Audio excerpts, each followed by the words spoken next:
నమస్కారం వార్తలకు స్వాగతం ముందుగా ముఖ్యాంశాలు YS Sharmila press meet party కోసం ప్రతి ఒక్కరూ కలిసికట్టుగా పనిచేయాలని కార్యకర్తలకు పిలుపు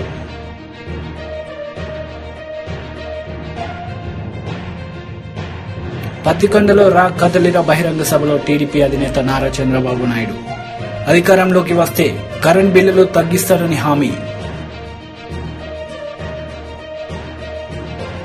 పత్తికొండలో రా కదలిరా బహిరంగ సభలో టీడీపీ అధినేత నారా చంద్రబాబు నాయుడు పాల్గొన్నారు. ఈ సందర్భంగా ఆయన మాట్లాడారు. ప్రతి ఇంటిని, ప్రతి ఊరిని, ప్రతి ప్రాంతాన్ని నాశనం చేసిన చరిత్రహీనుడు ఈ జగన్మోహన్ రెడ్డి. ఈ జగన్కు తెలిసింది రద్దులు, గుద్దులు, బొక్కుడు, నొక్కుడు, కూల్చివేతలు, దాడులు, కేసులు తప్ప ఏమీ తెలియదు. అందుకే 5 ఏళ్లు బాధపడుతున్నాం. నేను అందుకే భరోసా ఇవ్వడానికి వచ్చా. మళ్లీ మీ భవిష్యత్తు బంగారు భవిష్యత్తు చేసే బాధ్యత తెలుగుదేశం జనసేన తీసుకుంటామని చెప్పి నేను మీ అందరికీ విజ్ఞప్తి చేస్తున్నా. ఈ జిల్లా ఉంది 365 కోట్లతో జైన్ ఇరిగేషన్ ప్రాజెక్ట్ ని మొదలుపెట్టాను. దాన్ని కూడా నిలిపేశాడు. నేను అడుగుతున్నా, అది ఆ ప్రాజెక్ట్ వచ్చుంటే మైక్రో ఇరిగేషన్ లో మంచి ప్రాజెక్ట్ అయ్యేది. నేనున్నప్పుడు రాయలసీమకి, ఈ కరువు ప్రాంతాలకి 90% సబ్సిడీతో డ్రిప్ ఇరిగేషన్ ఇచ్చాను. ఈరోజు ఉందా తమ్ముళ్ళు అని మిమ్మల్ని అడుగుతున్నా. మళ్లీ హామీ ఇస్తున్నా. ఇప్పుడే శ్యాంబాబు అడిగినట్టు మళ్లీ 90%తో డ్రిప్ ఇరిగేషన్ ఇచ్చే, సబ్సిడీతో డ్రిప్ ఇరిగేషన్ ఇచ్చే బాధ్యత నాదని మా రాయలసీమ ప్రజలందరికీ తెలియజేస్తున్నా. నందికొట్కూరులో మెగా సీడ్ పార్క్ తీసుకొచ్చాం 650 కోట్లతో. అది కూడా పోయే పరిస్థితి వచ్చింది. కర్నూలులో మీరు ఒకసారి చూస్తే నేనే ఆ రోజు ఎయిర్పోర్ట్ ఉండాలి, కర్నూలు జిల్లా అభివృద్ధి కావాలని 90 కోట్ల రూపాయలతో 18 నెలల్లో ఎయిర్పోర్ట్ కూడా కట్టాం. ఇంకో పక్క ఓర్వకల్లో ఇండస్ట్రియల్ టౌన్షిప్ క్రియేట్ చేశాం. ఆ రోజు నేను ఒకటే చెప్పాను, కర్నూలుని అభివృద్ధి చేయడం కోసం హైకోర్టు బెంచ్ కూడా ఇక్కడ పెడతానని చెప్పిన పార్టీ తెలుగుదేశం పార్టీ. ఇతను వచ్చి మాయ మాటలు చెప్పాడు. ఏది పెట్టే పరిస్థితి లేదు. మళ్లీ హామీ ఇస్తున్నా, కర్నూలులో హైకోర్టు బెంచ్ పెట్టే బాధ్యత తెలుగుదేశం పార్టీ తీసుకుంటామని చెప్పి కూడా నేను మీకు తెలియజేస్తున్నా. ఈ రోజు ఇక్కడ నేను చూస్తున్నాను, విండ్ ఎనర్జీ, గాలితో కరెంటు తీయడం. ఈ కర్నూలు జిల్లాని సోలార్ గాని విండ్ ఎనర్జీ గాని చేసి మీకు ఎలాంటి ఇబ్బందులు లేకుండా చేయాలని, కరెంటు ఛార్జీలు తగ్గించాలని ఆలోచించాను. నేను ఈరోజు అడుగుతున్నా మిమ్మల్ని, ఈ ముఖ్యమంత్రి చెప్పింది కరెంటు ఛార్జీలు తగ్గిస్తానని చెప్పాడు. తగ్గించాడా తమ్ముళ్ళు అని మిమ్మల్ని అడుగుతున్నా. 9 సార్లు పెంచాడు, అవునా కాదా అని మిమ్మల్ని అడుగుతున్నా. ఒకప్పుడు 200 రూపాయలు కరెంటు ఛార్జీ, ఇప్పుడు ఎంత ఉందా అని మిమ్మల్ని అడుగుతున్నా. 1000 రూపాయలు అవునా కాదా అని మిమ్మల్ని అడుగుతున్నా. అంటే ఇష్టానుసారంగా కరెంటు ఛార్జీలు పెంచి అవినీతికి పాల్పడి మిమ్మల్ని అందరినీ దగా చేసే పరిస్థితికి వచ్చాడు. మళ్లీ హామీ ఇస్తున్నా, కరెంటు ఛార్జీలు పెంచకుండా నాణ్యమైన కరెంటును మీకు ఇచ్చే బాధ్యత తెలుగుదేశం పార్టీ తీసుకుంటామని మీ అందరికీ హామీ ఇస్తున్నా. ఇంకో పక్క ఈ కర్నూలు జిల్లాలో సోలార్ విండ్ కరెంటు తయారు చేస్తాం, పంప్డ్ ఎనర్జీ కూడా పెడతాం. సబ్ స్టేషన్ వారిగా కరెంటు తయారు చేసుకుని అక్కడనే సమర్థవంతంగా ఎంత కరెంటు వినియోగానికి కావాలనో ఇచ్చే బాధ్యత తెలుగుదేశం పార్టీ తీసుకుంటామని కూడా మీకు హామీ ఇస్తున్నా.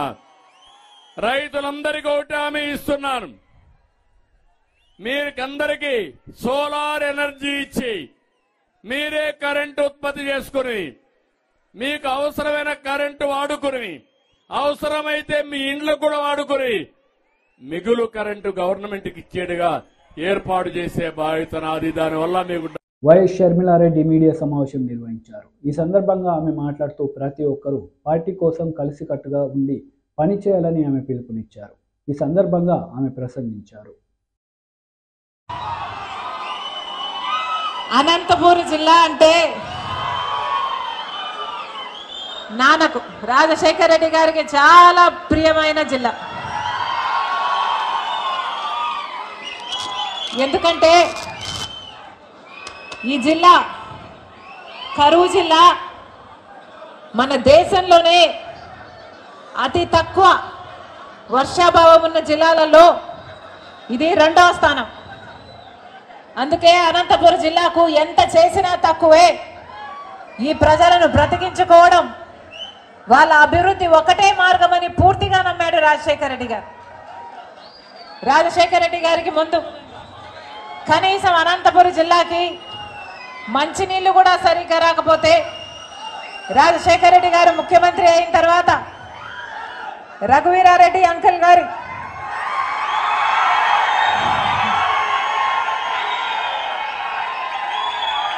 తాతగారి పేరు మీద రఘువీరారెడ్డి అంకుల్ గారి తాతగారి పేరు మీద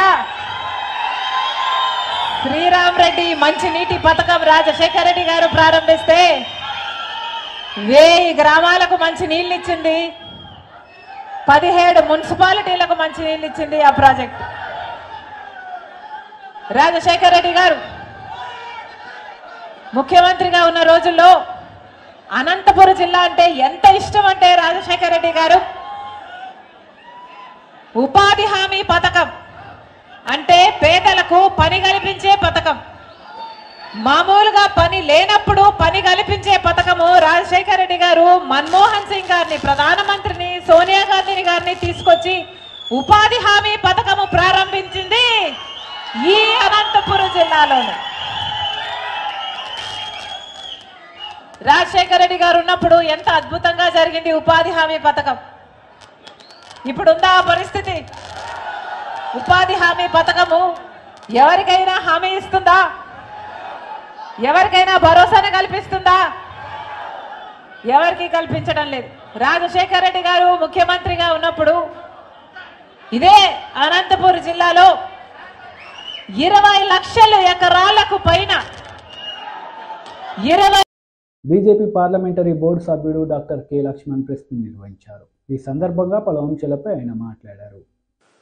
ఈరోజు ప్రజలు ఆ పార్టీని తిరస్కరించే పరిస్థితి రావడం వల్ల ఇవాళ కొత్త కాదు కాంగ్రెస్ పార్టీ. ఆనాడు స్వాతంత్ర తర్వాత గుజరాత్ లో సోమనాథ్ ఆలయం పునర్నిర్మాణం కోసం ఆ బానిస భవజాల నుంచి ఆనాడు మరి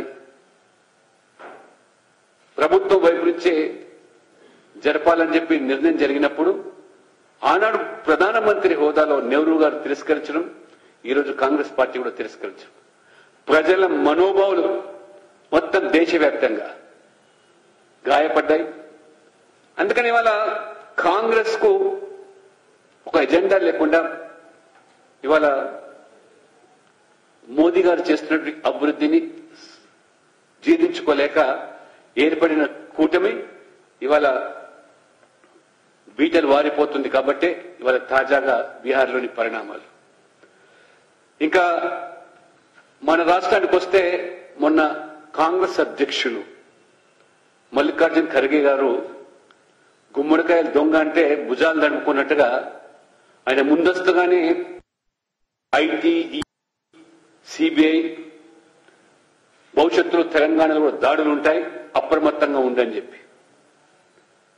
ఈ తప్పు చేయకుంటే ఎందుకు భయపడాల్సిన అవసరం ఉంది? మనం చూశారు మీరు జార్ఖండ్ లో కాంగ్రెస్ యొక్క రాజ్యసభ సభ్యుడు 350 కోట్ల నగదు. అందుకని కాంగ్రెస్ అంటే అవినీతి, అవినీతి అంటేనే కాంగ్రెస్, ఈ రెండు పర్యాయ పదాలు. కాబట్టి ముందస్తుగానే ఇవాళ మల్లికార్జున ఖర్గే గారు దాడులు ఉంటాయని చెప్పడం అంటే ఎక్కడ చేసినటువంటి దొంగతనాలు బయటపడ్డాయని ఇవాళ కూడా తెలంగాణ ప్రజలు ఒకసారి ఆలోచన చేయాలి.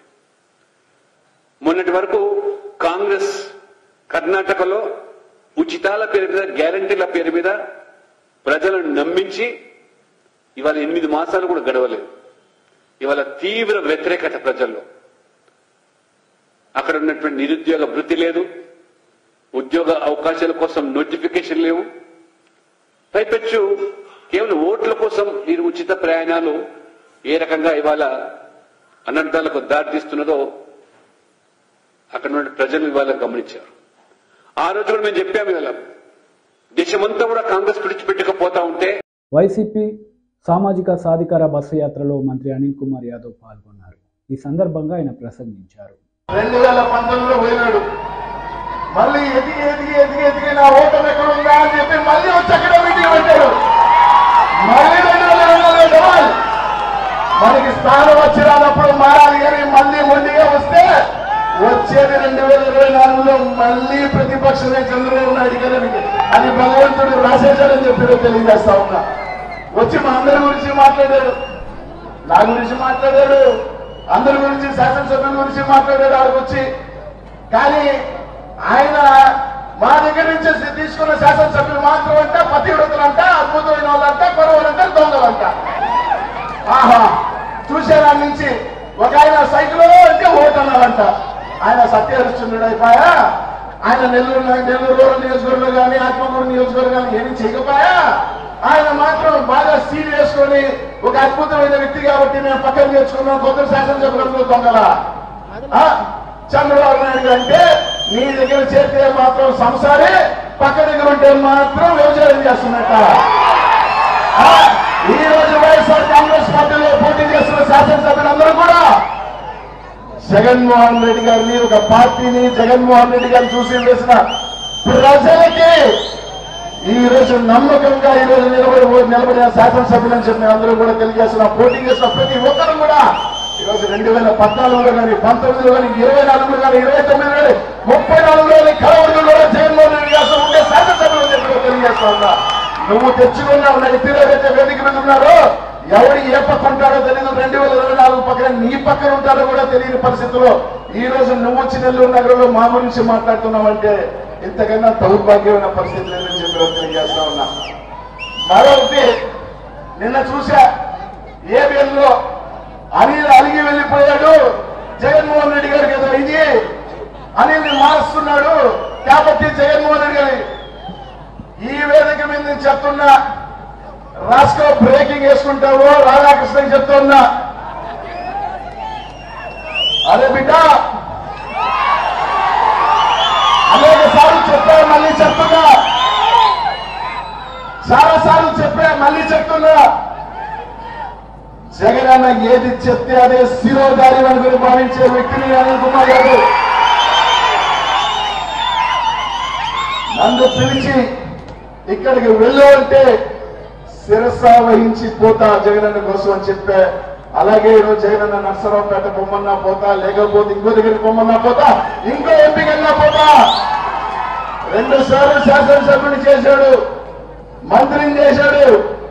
ఈ రోజు గూడూరులో నిలబడి 10 మంది నా కోసం చప్పట్లు కొట్టినా, నేను ఇంకో ప్రాంతానికి పోయి నా దగ్గరకు వచ్చి సెల్ఫీ తీసుకున్నా, నేను చిత్తూరుకి వెళ్ళి ఇంకో మూలకి వెళ్ళి నా 10 మంది నన్ను గుర్తించినా, లేకపోతే ఎయిర్పోర్ట్ లో నిలబడి సెల్ఫీ తీసుకున్నా, అది ఎంతో కూడా జగన్మోహన్ రెడ్డి గారి చొరవ. జగన్మోహన్ రెడ్డి గారు మినిస్టర్ కాకాని గోవర్ధన్ రెడ్డి మీడియా సమావేశం నిర్వహించారు. ఈ సందర్భంగా టీడీపీ నేతలపై ఆయన మండిపడ్డారు.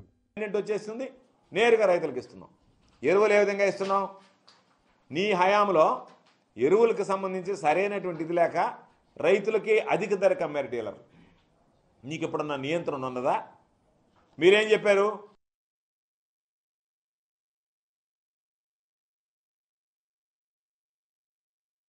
రేటు కన్నా 100 రూపాయలు 150 రూపాయలు అదనంగా రసీదు లేకుండా అమ్మాను.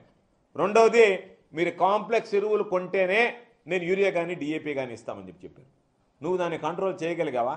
కనీసం టాస్క్ ఫోర్స్ని పెట్టగలిగావా? వాటిని ఏదన్నా కంట్రోల్ చేయగలిగారు? మీరు వదిలేశారు, జనాన్ని వదిలేశారు, రైతులను. ఇదే ఈరోజు ఏ ఎరువులైతే రైతు నేరుగా ఆర్బీకే దగ్గరికి వెళ్ళి కియోస్కోలో ఆర్డర్ చేసుకుంటాడో ఆర్డర్ చేసుకున్నటువంటి 5 రోజుల లోపల అదే రైతు భరోసా కేంద్రంలో సమృద్ధిగా ఎంత మేర ఎరువులు కావాలనో అంతమేర అందించాం. ఎక్కడైనా మీరు వెతుకుతున్నారు ఈరోజు ఒక అడ్వర్స్ ఐటమ్ రాయాలి దీని మీద, వ్యవసాయానికి సంబంధించి విత్తనాల మీదనో మొన్న ప్రయత్నం చేశారు, వైఫల్యం చెందారు. ఎరువుల మీద రాయాలని చూస్తున్నారు, ఎక్కడ రాయలేకపోతున్నారు. రాయడానికి మీకు చేయి రావటంలే, అవకాశం దొరకటంలే. మొన్న తుఫాన్ వస్తే తుఫాన్ ఆగే లోపల ఎక్కడెక్కడైతే తుఫాను ప్రభావిత ప్రాంతాలు ఉన్నాయో రైతులు నేరుగా ఇంట్లో నుంచి బయటకు వచ్చేటప్పటికి రైతు భరోసా కేంద్రాల్లో విత్తనాలు పెట్టాం. నారుమల్లి దెబ్బతిన దగ్గర 80% సబ్సిడీతో విత్తనాలు అందజేయడం జరిగింది. అదేవిధంగా ఈరోజు ఉచిత పంటల బీమా ఇస్తున్నాం.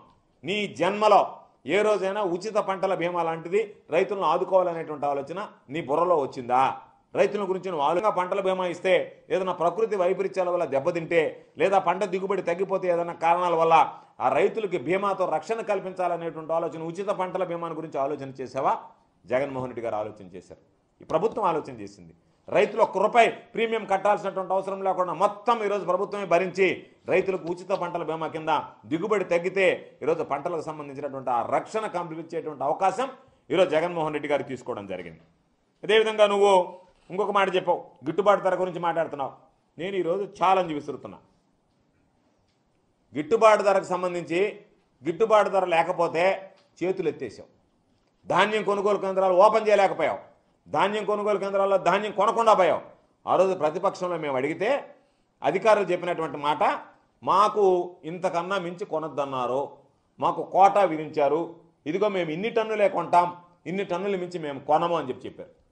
ప్రభుత్వం ఏమో ప్రతి గింజ కొంటాం అని స్టేట్మెంట్ ఇస్తే ఆ రోజు కమిషనర్ సివిల్ సప్లైస్ దగ్గర నుంచి, డిస్ట్రిక్ట్ సప్లై ఆఫీసర్ దగ్గర నుంచి, డిఎం సివిల్ సప్లైస్ దగ్గర నుంచి, కలెక్టర్ దగ్గర నుంచి జాయింట్ కలెక్టర్ దాకా అందరిని అడిగితే, సార్ మాకు ఇచ్చినటువంటి పరిమితి అయిపోయింది, మాకున్నటువంటి కంప్యూటర్ క్లోజ్ అయిపోయింది, ఇంకా మాకు వేయి బిర్చి మీరు తీసుకొచ్చినా, వేయి స్లిప్స్ ఇచ్చినా కూడా, వేమెంట్ స్లిప్స్ ఇచ్చినా కూడా ఇంకా జనరేట్ కాదు, మేము కొనలేము అని చెప్పి కనీసం ఏదో మొక్కుబడిగా మేము ధాన్యం కొనుగోలు చేసాము అని చెప్పి నువ్వు కొనుగోలు చేపట్టావు తప్ప రైతులు పండించినటువంటి ధాన్యాన్ని పూర్తిగా సంపూర్ణంగా కొనుగోలు చేయాలనేటువంటి ఆలోచన నీకు కలిగిందా? ఈరోజు నేరుగా ఆర్బీకేల దగ్గర BJP AP minority Morcha press Sheikh Baji press ని నిర్వహించారు. ఈ సందర్భంగా పలు అంశాలపై ఆయన మాట్లాడారు. దేశంలో గతంలో పద్మశ్రీ, పద్మభూషణ్, పద్మవిభూషణ్ అంటే ఆ ఎంపిక విధానం తీరుతెన్నులన్నింటినీ కూడా మార్చి ఇది ఉన్నతమైనటువంటి వాళ్ళకి, లేకపోతే రాజకీయంగా పదవులు ఉన్నటువంటి వాళ్ళకి, లేకపోతే రాజకీయ చరిత్ర నేపథ్యం ఉన్నటువంటి సంబంధం ఉన్న వాళ్ళకి కాకుండా అనేక రంగాలలో నిష్ఠానుతులైనటువంటి వ్యక్తులు, అది భూమిని దున్ని సాగు చేసేటువంటి కూలి కానీ, వ్యవసాయం చేసేటువంటి రైతు కానీ, సామాజిక లక్ష్యంతో కానీ, సైన్స్ అండ్ టెక్నాలజీ కానీ, విద్యాపరమైనటువంటి కానీ, లేకపోతే సంస్కృతిపరమైనటువంటి అంశాల్లో కానీ అనేక మంది అయినటువంటి వ్యక్తుల్ని పద్మశ్రీలుగా, పద్మభూషణలుగా గుర్తించినటువంటి గొప్ప ప్రభుత్వం, గొప్ప దార్శనికమైనటువంటి ప్రధానమంత్రి నరేంద్ర మోడీ గారు అని చెప్పి గర్వంగా తెలియజేస్తూ ఉన్నాం. అదేవిధంగా ఆంధ్రప్రదేశ్లో కూడా ఏదైతే వెనకబడినటువంటి ముస్లిం అయినటువంటి షేక్ హసన్ గారు, ఆయనకి పద్మశ్రీ ఇవ్వడం జరిగింది. అదేవిధంగా తృణధాన్యాలకు సంబంధించినటువంటి నిపుణుడు కాదర్వలి గారు, వారికి పద్మశ్రీ ఇవ్వడం జరిగింది. నిన్న 2024 పద్మశ్రీలో ఖలీల్ అహ్మద్ అని చెప్పినటువంటి నేత పని చేసేటువంటి, కార్పెట్లు వీవర్ చేసేటువంటి వ్యక్తికి పద్మశ్రీ ఇచ్చి దేశంలో ముస్లింలైనా కానీ, ఎక్కడ అనగబడినటువంటి వారైనా సరే, వృత్తులలో రాణించినటువంటి గొప్పవాళ్ళైనటువంటి వాళ్ళని గౌరవించుకున్నటువంటి విధానం ఎందుకు జరిగింది అని అంటే, ఈ దేశంలో మైనారిటీలు, మెజారిటీలు అనేటువంటి వ్యత్యాసం లేకుండా సబ్కా సాత్, సబ్కా వికాస్, సబ్కా విశ్వాస్ అనేటువంటి మాట ఏదైతే ఉందో దాన్ని రుజువు చేసినటువంటి ప్రధానమంత్రి నరేంద్ర మోడీ గారు. ఇది మనం ఊహించలేం. ఎక్కడో మారుమూల ప్రాంతాల్లో అనాథ శవాలకు దహన సంస్కారాలు చేసేటువంటి ఒక ముస్లిం ఉంటే ఆ ముస్లిం తీసుకొచ్చి పద్మశ్రీ ఇస్తారనేటువంటి ఆలోచన చేయలేం. మొన్న ఎవరైతే ఒక యూపీ నుంచి ఒక ముస్లిం చెప్తా ఉన్నాడు, రసూల్ అహ్మద్ అని చెప్పని, నేను అనేక సార్లు పద్మశ్రీ కోసం నేను ప్రయత్నం చేశాను, నాకు అవ్వలేదు. నరేంద్ర మోడీ గారు వచ్చిన తర్వాత నేను ముస్లిం కాబట్టి నాకు ఎట్టి పరిస్థితిలో రాదు అనుకున్నాను. నా యొక్క ఆలోచనలు తల్లకిందులు చేస్తూ మీరు నాకు పద్మశ్రీ ఇచ్చారు అని అంటే దేశం చూసింది ఆయనలో ఉన్నటువంటి పనితనాన్ని, నైపుణ్యాన్ని, గొప్పతనాన్ని కానీ మతాన్ని కాదని చెప్పని రుజువు చేసినటువంటి ప్రధానమంత్రి నరేంద్ర మోడీ గారి యొక్క మాట ఆదర్శనీయమైనటువంటి అంశం. ఈ రోజున మైనారిటీల యొక్క అభ్యున్నతి దేశ సమాజంలో కలిసి జరగాలని చెప్పని భారతీయ జనతా పార్టీ కోరుకుంటూ ఉంటుంది. మెజారిటీల యొక్క అభివృద్ధి కూడా సమాజ అభివృద్ధిలో జరగాలని కోరుకుంటూ ఉంది. 140 కోట్ల మంది ఏదైతే భారతీయులు ఉన్నారో అందరూ అభ్యున్నతే నా లక్ష్యం అని చెప్పేటువంటి నరేంద్ర మోడీ గారి యొక్క నాయకత్వంలో ఆయన్ని ప్రశ్నించినటువంటి గతంలో ఒక మాట మీ ముందు ఉంచుతా ఉన్నాను. మీ మతం ఏమిటి అని ఆయన ప్రశ్నించినప్పుడు ఏ మతానికి మీరు అనుకూలంగా పనిచేస్తారన్నప్పుడు భారత్ నా మతం అని చెప్పినటువంటి ప్రధానమంత్రి ఈ దేశ చరిత్రలో నరేంద్ర మోడీ గారు అని చెప్పని సందర్భంగా తెలియజేస్తా ఉన్నాను. మరి ఏ గ్రంథం ఆధారంగా మీరు రాజనీతిని పరిపాలిస్తారని చెప్పని అడిగినప్పుడు ఈ దేశానికి ఉన్నటువంటి ఒకే ఒక గ్రంథం, అది రాజ్యాంగమే. ఆ రాజ్యాంగం ప్రకారం పరిపాలిస్తానని చెప్పినటువంటి నరేంద్ర మోడీ గారి యొక్క ఔచిత్యమైనటువంటి ఆలోచనపరమైనటువంటి విషయాన్ని మీ ముందు ఉంచుతా ఉన్నాను. అయితే ఏ విధంగా అయితే నరేంద్ర మోడీ గారి యొక్క ఆలోచన జరుగుతుందో ఇదే రాష్ట్ర కార్యాలయంలో జనవరి 15వ తేదీన పద్మశ్రీ అవార్డు గ్రహీతలైనటువంటి మహబూబ్ కాళీషావలి గారిని, వారి దంపతుల్ని మా రాష్ట్ర బీజేపీ అధ్యక్షులు దగ్గుబాటి పురంధేశ్వరి గారి యొక్క చేతుల మీదుగా సన్మానం చేసుకోవడం జరిగితే ఉంది. అదేవిధంగా నిన్న గణతంత్ర దినోత్సవం రోజున జనవరి 26న దేశంలో పింగళి వెంకయ్య గారి వారసత్వంగా జెండాలు ఎవరు అమ్మకూడదు, కొనకూడదు, జాతీయ జెండాన్ని అమ్మకూడదు, కొనకూడదనే నినాదం మీద దాదాపు 26 సంవత్సరాల నుంచి సామాజిక సేవ చేస్తున్నటువంటి సమాజ సేవకుడు జెండా సుబాని అనేటువంటి ఏలూరు అనేటువంటి ఒక పెద్దలు ఎవరైతే ఉన్నారో వారిని నిన్న రాష్ట్ర అధ్యక్షుల వారు పురంధేశ్వరి గారి చేతుల మీదుగా, జాతీయ కార్యదర్శి సత్యకుమార్ గారి చేతుల మీదుగా వారిని సన్మానం చేసుకోవడం జరిగింది. ఈ రోజున మనం చూస్తూ ఉన్నాం సరికొత్త రాజకీయాలు, కొత్త పార్టీ నాయకులు,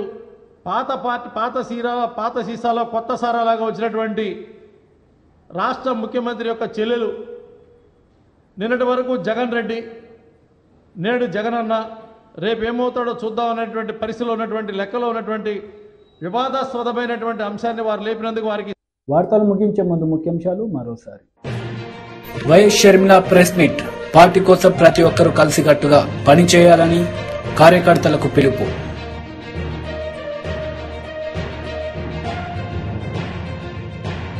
పత్తికొండలో కదలిన బహిరంగ సభలో టీడీపీ అధినేత నారా చంద్రబాబు నాయుడు. అధికారంలోకి వస్తే కరెంట్ బిల్లులు తగ్గిస్తారని హామీ. ఈ వార్తలు ఇంతటితో సమాప్తం. తిరిగి ప్రసారమయ్యే వార్తలు మళ్ళీ కలుద్దాం. అంతవరకు సెలవు. నమస్తే.